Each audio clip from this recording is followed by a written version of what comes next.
Good morning, friends. Welcome to The Well. My name is Ryan Gear. I'm the pastor here. If you're new with us, you're our guest, and we're glad you're here. If you'd like to let us know you're here, just text the word WELCOME to 480-530-7234. It'll text you back with a digital connect card. Just fill that out and tell us about yourself, and you'll get more information about The Well. Thanks for being with us this morning. I don't know about you, but I am exhausted. I am so tired. I was thinking this morning, how in the world am I going to get through this service? And I'm sure you feel the same way, and I hope you're getting rest after this roller coaster of a week and getting a chance to recharge. This has been an exhausting week, and when you're pressing refresh every couple of minutes to see the results, I mean, you're bound to get tired. But it's been a roller coaster, and I suppose my math skills have improved as I've looked at here how many votes there are, here how many more are needed to get to this place. So I've probably brushed up on my math skills, but this has been an exhausting week, and it's appropriate that we're talking about this topic today. We're starting a brand new sermon series entitled 2020 Clarity, and we're looking back over this year and we're asking, how has 2020 clarified your view of your life? Is that true for you? As you look back over this year and COVID-19 and everything that we've been through, has 2020 helped you to see with greater clarity your priorities, the way you view your loved ones, the way you use your time, the way you view your career, your purpose, the way you view your spirituality, your religious beliefs, or how you view religion, or even America itself, the way you view our country? Has 2020 brought into greater clarity for you how you view your life? That's what we're reflecting on in this series. And today we're talking about how 2020 has helped us to clarify our view of America. And so this week we find ourselves processing not only this past week, but maybe the past several years. Everything we've been through, everything we've felt, the conversations we've had, our fears, anxieties, maybe even strained relationships over political disagreements, and just kind of being shocked by what we've seen in our culture, and as we look toward the future now, we don't know what the next few weeks hold. We don't know what the next few months will hold, and so this is a time for reflection and processing what we've been through together. Now, we need to start by saying we love this country. It's our home. And we love it so much that we're committed to continually improving it. That's even written into the preamble of our Constitution, to form a more perfect union. We just want to make America the best it can possibly be. There are some folks who believe that if you love America, you should never criticize it. You should never ask questions. But so many others realize that when you really love something, then you want to make it better. You want to make it all it can be. And so I asked this question on my Facebook page this week: how has 2020 helped you to see America more clearly? And there were so many thoughtful, even inspiring responses that I wanted to share some of your responses with everybody, so we all could hear what so many of you had to say this past week about how you see America more clearly. Somebody said, we need to value essential workers more. What do you think about that? Somebody else said, we're more polarized as a country than I realized. Somebody else said, we need to rethink healthcare and how we care for the elderly. I'm sure especially with COVID-19, but in general. Somebody else said, we need to make sure schools have the supplies they need. Amen to that. Somebody else commented, I'm disengaging from social media more. Somebody else said, we have an anxiety problem, and we need to remember that disagreement doesn't mean you have to hate other people. Remember the golden rule. Somebody else said how much we rely on public schools. Another person commented how the brunt of childcare still falls on women, and it's delusional to think we have equal opportunity or choices. Somebody else mentioned selfishness and self-centeredness and pushback against wearing a mask during COVID-19. Somebody else said we're becoming more and more tribal, unwilling to give others the time to listen and be understood that we would want for ourselves. Somebody else said they've seen a great deal of religious magical thinking, and they gave an example: so that nothing Trump says or tweets makes a difference, They just say God will work it all out in the end. And people who are not swayed by rational thinking.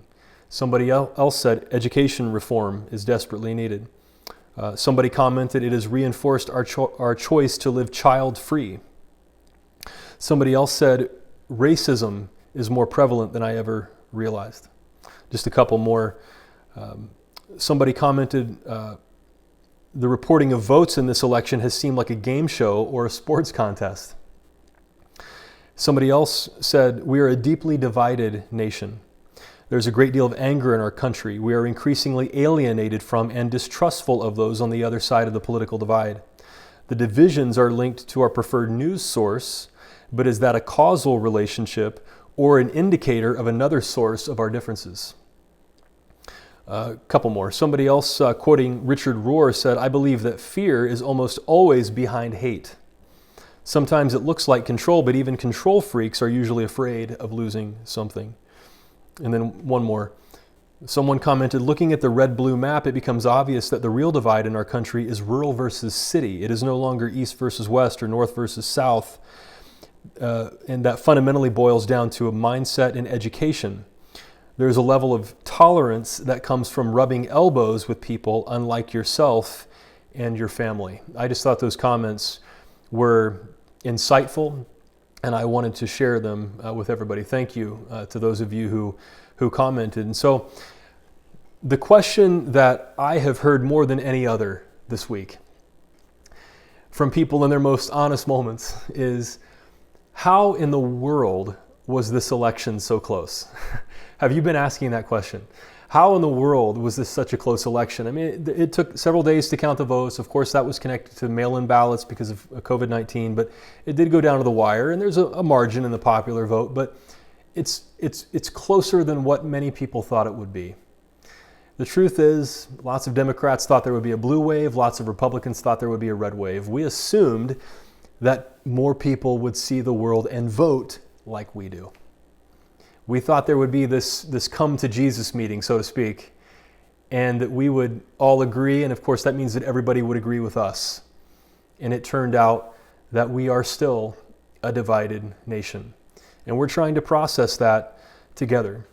And so we're asking, how could it be that there are so many people who see the world so differently and who vote so much differently than we do? And then there's a more personal form of that question.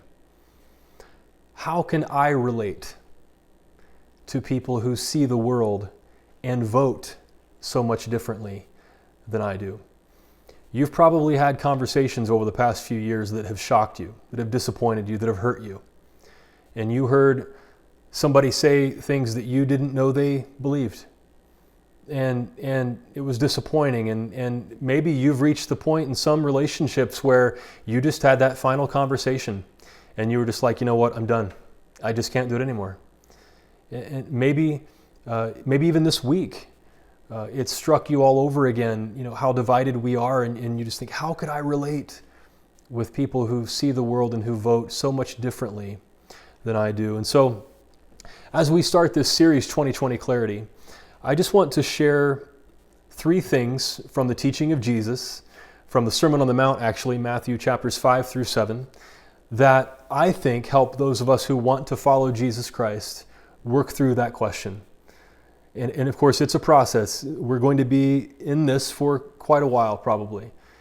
And so how can these 3 things from the teaching of Jesus help me to relate to people who see the world so much differently than I do and who vote so much differently than I do? And we need to start by saying that we are in desperate need of reconciliation and unity in this country. We need all the bridge building we can possibly muster. We need to be willing to listen as much as possible, to understand as much as possible, to reach across the aisle as much as possible, and cooperate and work together and find any common ground we can to start from, to negotiate and build a better future together and heal this divide. We desperately need that, especially as we see outbursts of violence. And we have walked up to the edge here as a country. And we know that we don't want to take that next step. It's time to do whatever we can to work together and try to make a better future. And at the same time, we also have to acknowledge the truth. We have to be honest about our experience. So for example, if you are a couple and you're the same sex, you know that there are people in this country who vote to make your marriage illegal. That's their hope. They want to make your marriage illegal. And when somebody wants to break up your marriage, it's hard to look at that person as a friend. We don't want to view anyone as an enemy. We don't want to view, certainly, other Americans as enemies. And yet, when somebody wants to vote in a way that would hurt you and diminish you, it's hard to view that person as a friend. Those of us who care about anybody in this country who is a minority population, whose rights are at risk, we love them. And when we see people voting to take those rights away from them, it's hard to look at that person as a friend. If you're black and you have a teenage son, you're scared to death that you're going to get that phone call or you're going to see on the news that your unarmed son has been shot to death. You live with that fear every day. And when you know that there are people who diminish that, who even make fun of that, who vote in such a way to almost poke and prod at you, it's hard to view that person as a friend. If you struggle financially and you work hard and you just still find it's hard to make ends meet, it's hard to get ahead, and then you hear somebody say, with everything we've seen, all the rhetoric and the racial tension, and they say, well, I'm just going to vote to keep my taxes low. It's hard to view that person as a friend. Or if you're just like most of us and you have been feeling anxiety and fear about what's happening in our country, and you've been trying to make sense of it and trying to remind yourself that you're not crazy with all the gaslighting that's been going on, and you've had broken relationships or strained relationships with people you care about because of all the division in this country, and then you see people who want to perpetuate that, it's hard to view those folks as friends. We don't want to view anybody as enemies, and certainly we don't want to view other Americans as enemies. And we have to acknowledge the reality of where we are and how far we have to go. That it can be hard to view some of those folks as friends. And there are, of course, people who try to sweep that under the rug, and maybe they just repeat platitudes and they just kind of try to smooth it over, and they make statements that make it sound so easy and like can't we all just get along kind of tone, and we know that we desperately need that. We need unity. And at the same time, we have to really ask this question: how can I relate to people who see the world and vote so much differently than I do? So Jesus says three things in the Sermon on the Mount that I think are helpful to us when we ask this question. And I'm going to tell you all three things, and then we're going to quickly unpack them. So first of all, Jesus says, blessed are the peacemakers. Now, being a peacemaker may not mean what you think it means. So we'll see here in just a few seconds. Jesus says, love your enemies. And we don't want to view other Americans as our enemies. But it can be hard to look at folks as friends sometimes. So Jesus says, love your enemies. And then finally, Jesus says, don't cast your pearls to swine. Jesus says all three of those things in the Sermon on the Mount. So let's just dive in. So blessed are the peacemakers. In Matthew 5, verse 9, Jesus says, blessed are the peacemakers, for they will be called children of God. And this verse has been misused by people who do want to sweep things under the rug. And by making peace, they mean just pretending nothing's wrong. And just trying to smooth things over, and it's conflict avoidance. They live in denial. And maybe they walk on eggshells even to keep other people from, being in conflict with them. And they just want to pretend like everything's okay. That's not what it means to be a peacemaker. Whenever you read the word peace in the Bible, read into it the concept of shalom, because that's what it means. It's the Hebrew concept of shalom. So peace is not the absence of conflict or just pretending that everything is okay. Shalom means wholeness, wellness, well-being. And it means wholeness and well-being for everybody. That as we go throughout life, wherever we find ourselves, we want to work for the wholeness and well-being of everybody, including our entire country. And so, of course, that means, yes, we do want to help to make America whole. We want to listen. We want to be open. We want to reach across the aisle. We want to cooperate. We want to build a bridge and seek reconciliation and unity wherever possible. Certainly, shalom means that. And it also means looking out for those who are not experiencing wholeness and wellness, and sticking up for them and speaking up for them, and entering into their experience and lending a helping hand and doing what we can in order to be a peacemaker, a shalom maker in their lives. And so Jesus says, blessed are the peacemakers, for they shall be called children of God. And then Jesus says to love your enemies. In Matthew 5, verses 43 through 45, Jesus says, you have heard that it was said, love your neighbor and hate your enemy. But I tell you, love your enemies and pray for those who persecute you, that you may be children of your Father in heaven. He causes his sun to rise on the evil and the good, and sends rain on the righteous and the unrighteous. So Jesus doesn't sweep it under the rug. Jesus doesn't speak in platitudes. Again, we don't want to view other Americans as our enemies, but it can be hard to look at people who are attacking you or diminishing you or devaluing you or even trying to take away your rights and threaten your safety. It can be hard to look at those folks as friends. So Jesus says, love your enemies. If it's tempting to view other people as your enemies, Jesus says, love your enemies. Now, when we first read that, we think that just sounds impossible. How could anybody ever do that? But then think about it this way. When you are hurt by someone and you decide that the only appropriate response is for you to hate that person and hurt them back and seek vengeance, you know that's no way to live. That's not how you want to live your life. The only thing harder than loving your enemies is hating your enemies. It just eats you up inside. A person has said it's like drinking poison waiting for the other person to die. It's just not worth it. You don't want to live like that, consumed with hatred and rage and anxiety and bitterness. That's too heavy of a burden to bear. Somebody else said, when they go low, we go high. That's loving your enemies. That's praying for people who persecute you. And that way you're not brought down to their level. Martin Luther King wrote a book called Strength to Love. And just the title alone is great. Choosing to love someone is a powerful act. Loving somebody, especially those who are trying to hurt you, is a show of strength. And in the book, he writes that loving somebody who is hurting you is the most powerful thing you could ever do.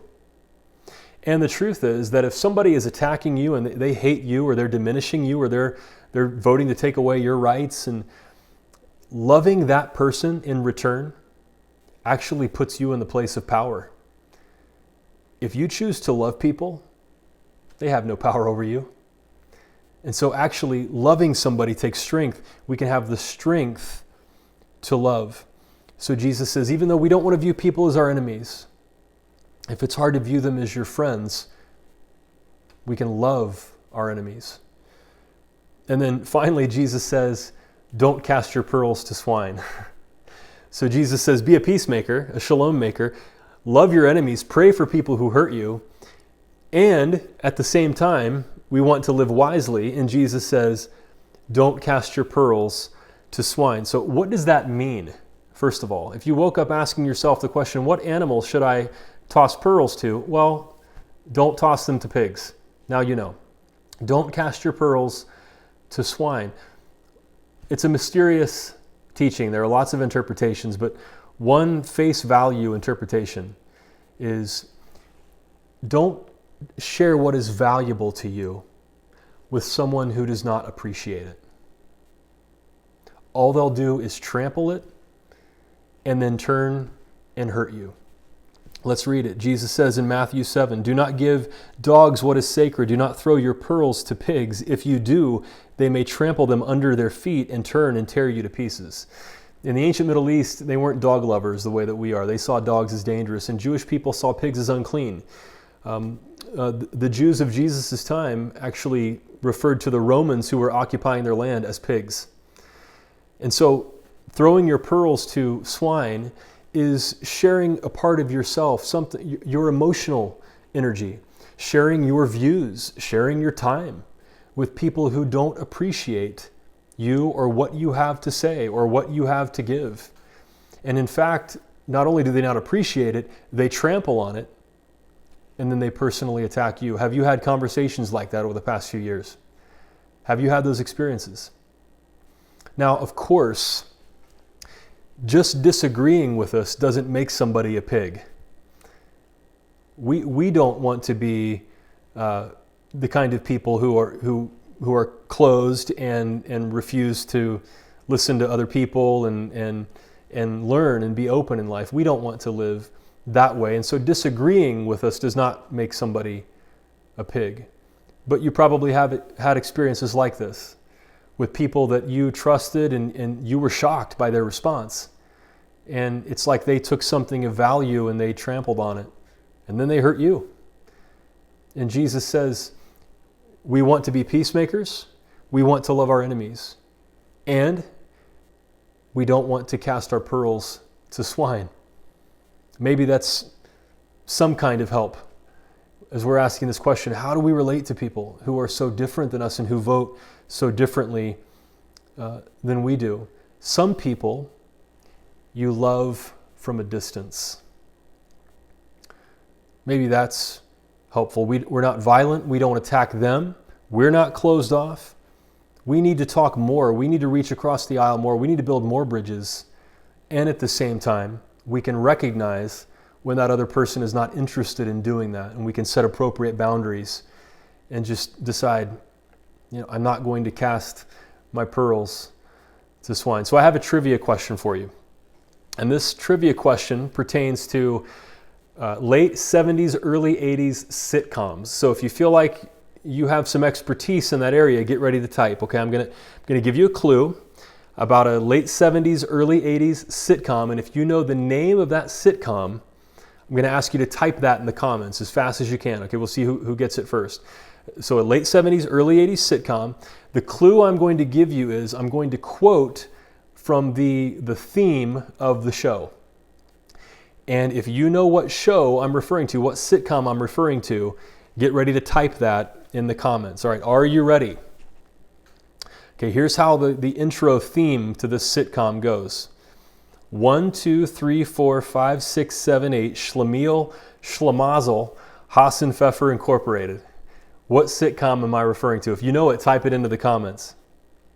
What sitcom is that from? One of the stars had an L on her shirt. She went on to be a successful Hollywood director, actually. The male supporting actors or characters were Lenny and Squiggy. It was set in Milwaukee. They worked at a brewery. Do you know what show I'm talking about? It's Laverne and Shirley. You remember the scene in the opening when she puts her glove on the bottle and it goes down the line and we'll do it our way, just our way. Have fun getting that song out of your head for the rest of the day. So Laverne and Shirley. So I mean, what does that mean? That opening line, Schlemiel, Schlemazel, Haas and Pfeffer Incorporated. Being who I am, I Googled it because that's part of my nerdiness. And it turns out that Haas and Pfeffer is a German stew. It's a kind of soup. And the producer said that they included this line in the theme because they just thought it sounded funny. And maybe it was like a hopscotch, saying, from when they were children. And so Haas and Pfeffer is a soup. But do you know what Schlemiel and Schlemazel mean? It turns out they're Yiddish words. So they're from an Eastern European Jewish language, Yiddish. And these words are part of Jewish humor. There are Schlemiel and Schlemazel jokes, and lots of sitcoms and movies actually use the concept of the schlemiel and the schlemazel in their stories. And so what does a schlemiel mean? Well, a schlemiel is a fool. It's somebody who's just, not the brightest adult. Schlemiel is a fool. And there are two types of schlemiels. There's an endearing type of schlemiel. So if they're a klutz and they're just kind of awkward and kind of clueless, but they're harmless, then that schlemiel can be endearing. So, for example, George Costanza on Seinfeld is a schlemiel. But he's harmless, right? He's a sweet guy, but he just gets himself into all kinds of messes. That's the endearing kind of schlemiel. But there's another kind of schlemiel, another kind of fool, who is very dangerous. Tyrants throughout history have been referred to as schlemiels. And ancient Jewish wisdom literature has something to say about schlemiels or fools. For example, Proverbs 12:15 in the Old Testament, the Hebrew Bible, says, "The way of fools seems right to them, but the wise listen to advice." So Proverbs would define a schlemiel or a fool as somebody who is closed. They don't want to hear other perspectives. They're not willing to work with other people. They hear something they don't like and they just immediately make fun of it and attack it. And if you share something valuable with them, they'll attack you. That's the dangerous kind of schlemiel, a fool. And how does Proverbs say that we should relate to a schlemiel, a fool, the dangerous kind? Proverbs 14:7 says, "Stay away from a fool, for you will not find knowledge on their lips." Sign says, "Stay away, fools, because love rules at the Love Shack." So how do we relate to the dangerous kind of schlemiel? The fool who is closed, who doesn't want to consider any new ideas, who isn't open to anybody else's perspective, who doesn't want to reach across the aisle, who just wants to accuse and engage in conspiracy theories and sow division and discord. And if we share something with them, they just make fun of us and attack us. How should we relate to that kind of schlemiel? Well, the Bible says you stay away from them.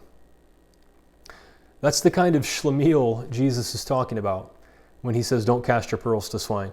We are committed to being peacemakers, shalom makers. We want to work for wholeness and well-being wherever we are, and that requires openness and listening and compassion and seeing another person's perspective as much as possible and reaching across the aisle and working together. We want to love even people who act like they're our enemies and pray for people who hurt us. And at the same time, we don't want to be hurt by a schlemiel, a fool, who is closed, and they won't reciprocate our openness, our thoughtfulness. They'll just turn and hurt you. And so what about the other word, schlemazel? Well, the two go together, and the way it works is the schlemiel is the fool, and the schlemazel is the person who hangs out with the fool and gets hurt by them. And so like another funny way in Jewish humor of describing that would be like if you're going out to dinner with somebody and that person's a schlemiel, they spill soup. And whoever they spill the soup on is the schlemazel. The schlemazel is the victim of the schlemiel. So perhaps Jesus might say it like this: be a shalom maker and love even people who seem like your enemies, but don't be a schlemazel. Stay away from fools. That's hard, isn't it? That's a hard tension to maintain, especially after all the division that we have seen in this country. We desperately need reconciliation and unity in this country. Somebody sent me a meme a few days ago, "Make America kind again." We desperately need that. We need peacemakers, shalom makers who seek wholeness and work for wholeness for everybody, and people who are willing to love those who don't seem like they're our friends and pray for people who hurt us. And at the same time, we have to be honest, because we've already had these experiences and we may have more of them. The holidays are coming. Thanksgiving's coming. Christmas is coming. Maybe COVID affects your plans, but maybe you'll be around people who act like schlemiels. And if you share something valuable with them, they just trample on it and they turn around and hurt you. Jesus says, don't do that. set better boundaries than that.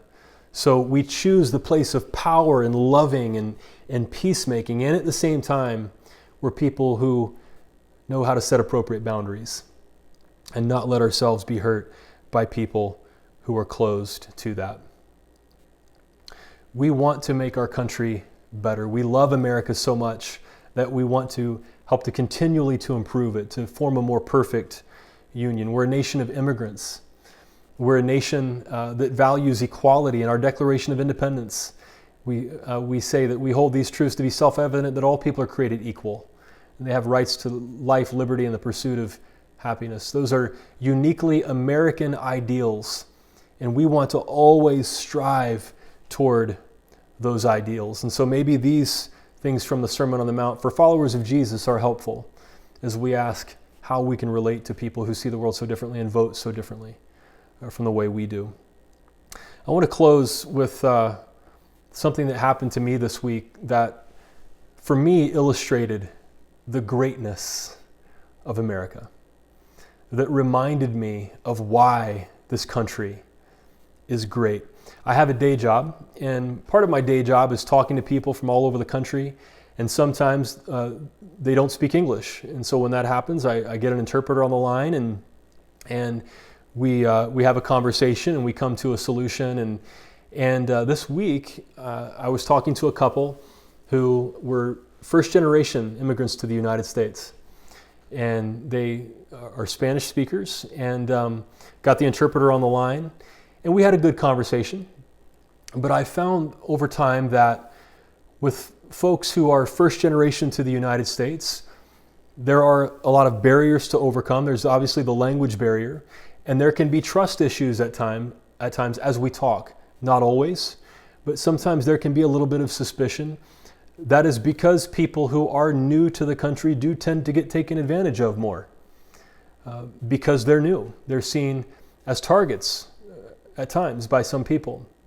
And so I'm always aware of that as we talk on the phone, and you have to trust that the interpreter is doing a good job. But I talked to this couple this past week, and there was a little bit of suspicion at times and a little bit of just having to re-clarify some things, and so they would understand that, where I was coming from. And so we got to a good place, and they're nice people. And it turned out that I needed to talk to their daughter as well about this issue, and she was in her early 20s. And so I thanked them for their time through the interpreter and said, okay, can you put your daughter on the line now? And they said yes, through the interpreter. And she came on the line. And then I said, hi, my name is Ryan. Are you? And I said her name. And then the interpreter said that to her in Spanish. And she just kind of giggled a little bit. And she said, yeah, that's me.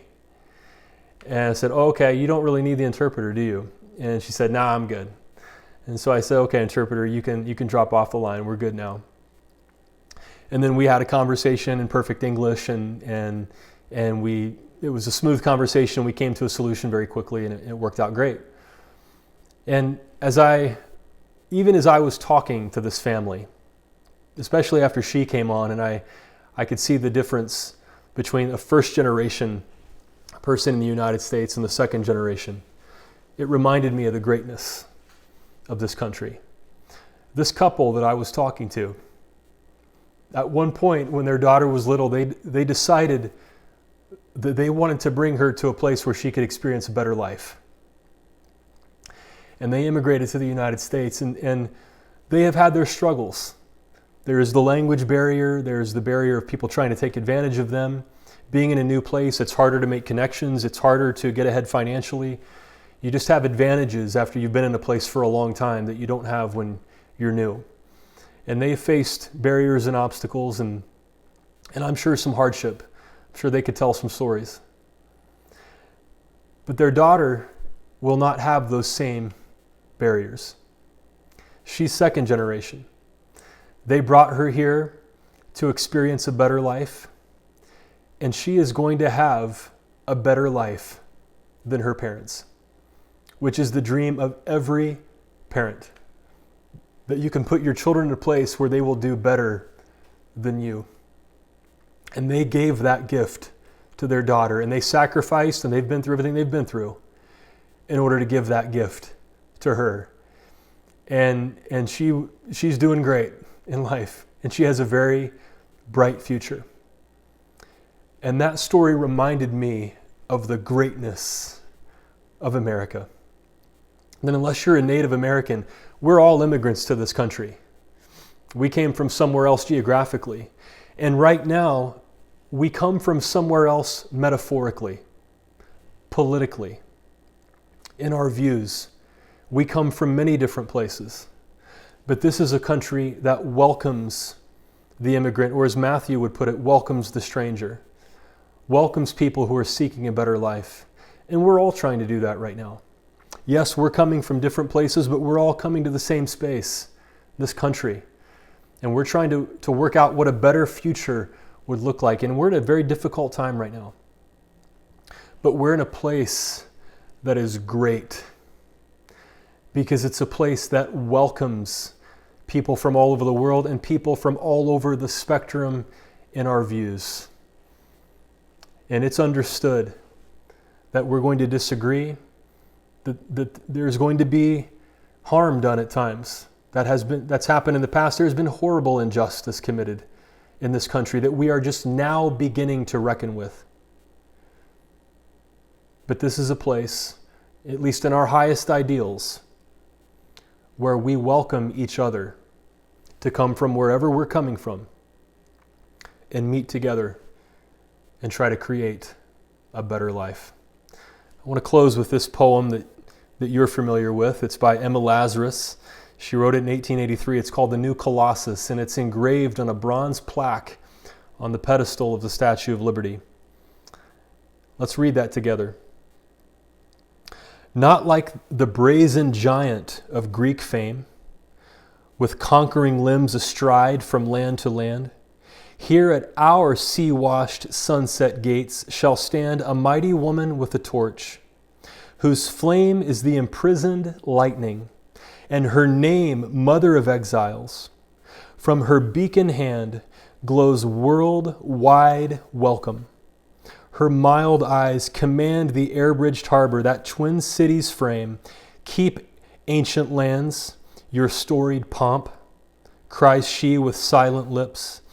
Give me your tired, your poor, your huddled masses yearning to breathe free, the wretched refuse of your teeming shore.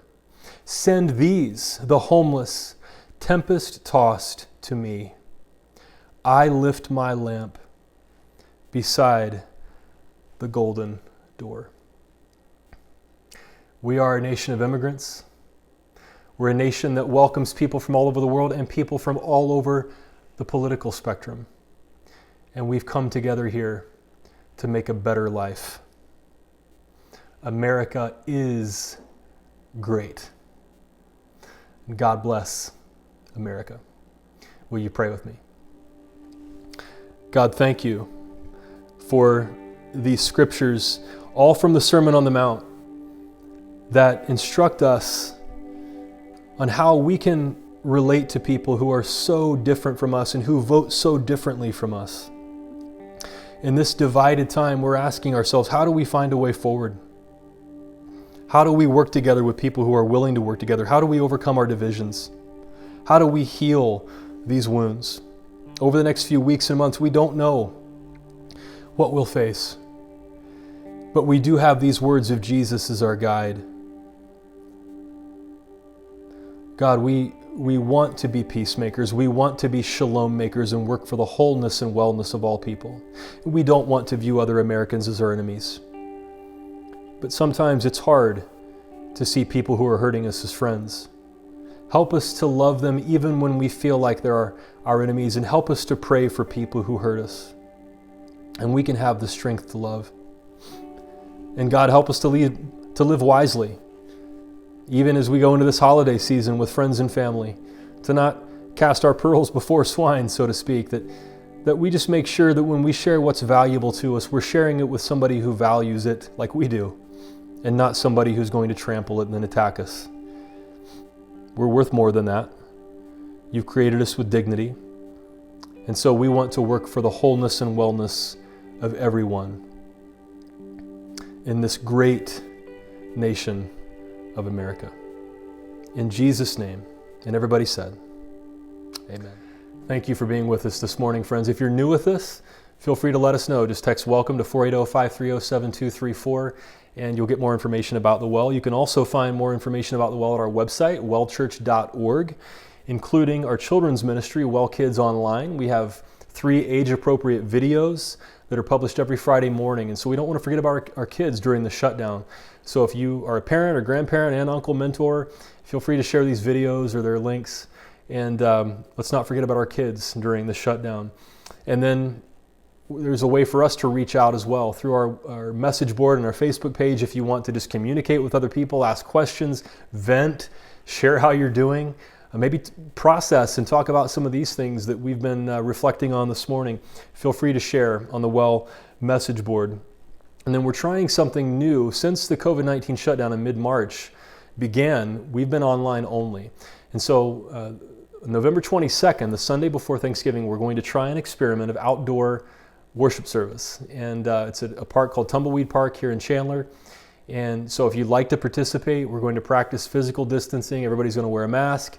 It's bring your own chair, bring your own drink, bring your own shade. There's really no shade there in the park. And we'll have an abbreviated service and a time of discussion. And it's just time to see each other in person. If you don't feel safe doing that, then by all means, do what you believe is right for you and your family. The live stream will continue as usual, uninterrupted on that day. So you can join in with the well on the live stream on November 22nd. And then this is a big announcement for us. Next week, we're welcoming special guest Frank Schaeffer. Frank is a New York Times best-selling author. He has appeared on multiple TV shows discussing religion and politics and America.